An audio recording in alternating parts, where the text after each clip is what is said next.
கீரை கிள்ளலாமா? அப்படி கிள்ளக்கூடாது சாமி. அம்மா தட்டுமா கட் பண்ணி அதில் வைக்கிறீங்களா?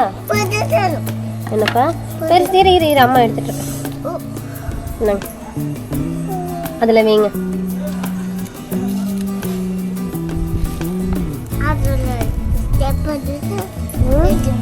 என்னப்பா உனக்கு பெருசா வேணுமாடி?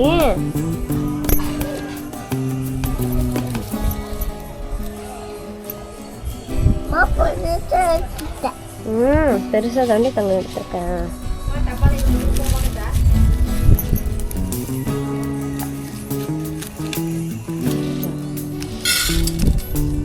ஒரு வழியா கீரை எல்லாமே கிள்ளியாச்சுங்க. போன தடவை விட இந்த தடவை வந்து கீரை அதிகமாகவே வந்திருக்கு. சொல்லப்போனால் கீரையை கட் பண்ணி விட்டால் தான் கீரை நல்லா வளரும்னு சொல்லியிருக்காங்க. அதே மாதிரி நல்லா வந்திருக்குங்க. கீரையை வாஷ் பண்ணி எடுத்துக்கலாங்க.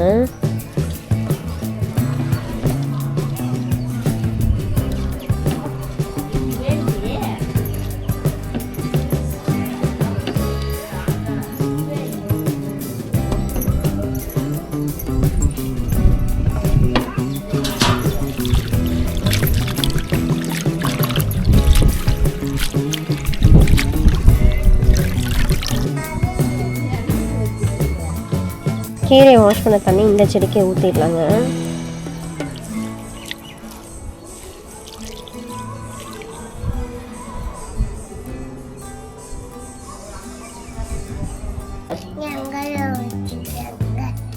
வீட்டு குழந்தைங்க ஹெல்த்தியாக சாப்பிடணும்னு சொல்லி தான் நினைப்போம். அதுக்காக தான் வந்துட்டு இன்றைக்கும் பாலக்கீரை சப்பாத்தி தாங்க பண்ண போகிறோம். அது எப்படி பண்ணலான்னு சொல்லி பார்க்கலாமாங்க.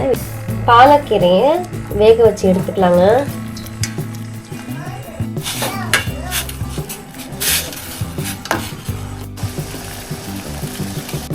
கீரை நல்லா வெந்துருச்சுங்க. இப்போ இந்த கீரையை வந்து தண்ணியிலேருந்து செப்பரேட்டாக எடுத்துக்கலாம்.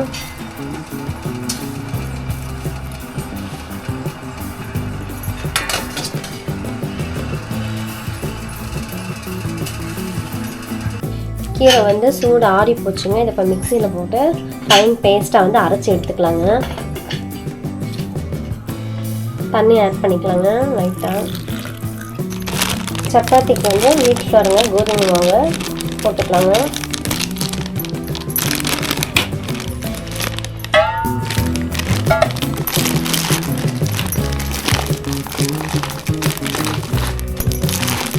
இப்போ அரைச்சி வச்சிருந்த பாலக்கீரையை வந்து ஆட் பண்ணிக்கலாங்க.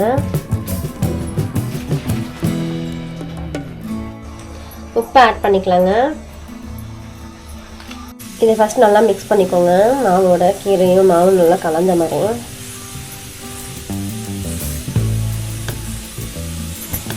கீரை வேக வச்சு தண்ணி போட்டு தாங்க மாவு பசைய போகிறேன். இந்த தண்ணியில் தாங்க சத்து அவ்வளோ இருக்குது. தண்ணி கீழே எடுத்து ஊற்றலை.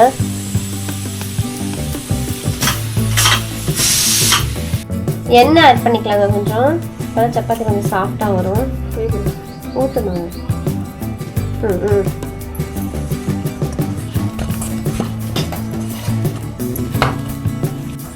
பார்த்தீங்கன்னா தெரியுங்க, நல்லா சாஃப்டாக வந்து பசைஞ்சிருக்கேன். இங்கே பாலக்கீரை கிரீனாக தெரியுது.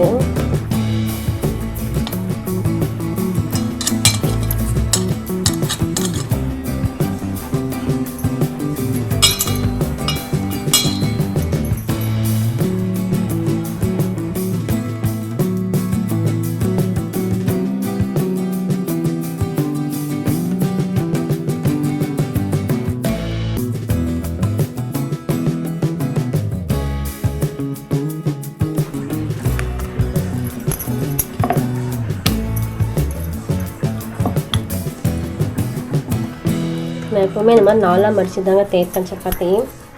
இப்போ லேயராக வரும் சப்பாத்தி. சாப்பிட நல்லாயிருக்கும் சாஃப்டாக.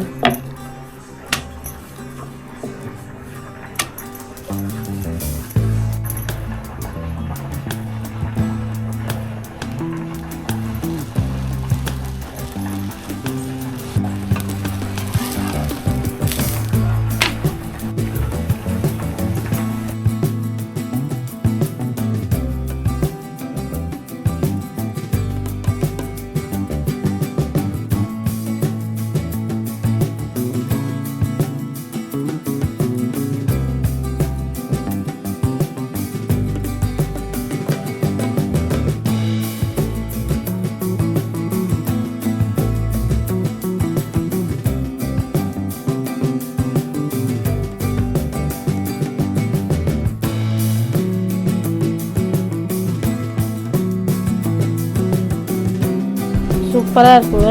டேஸ்ட்டும் டிஃப்ரெண்ட்டாக இருக்குங்க. நீங்களும் இந்த மாதிரி உங்கள் வீட்டு குழந்தைங்களுக்கு செஞ்சு கொடுங்க ஃப்ரெண்ட்ஸ்.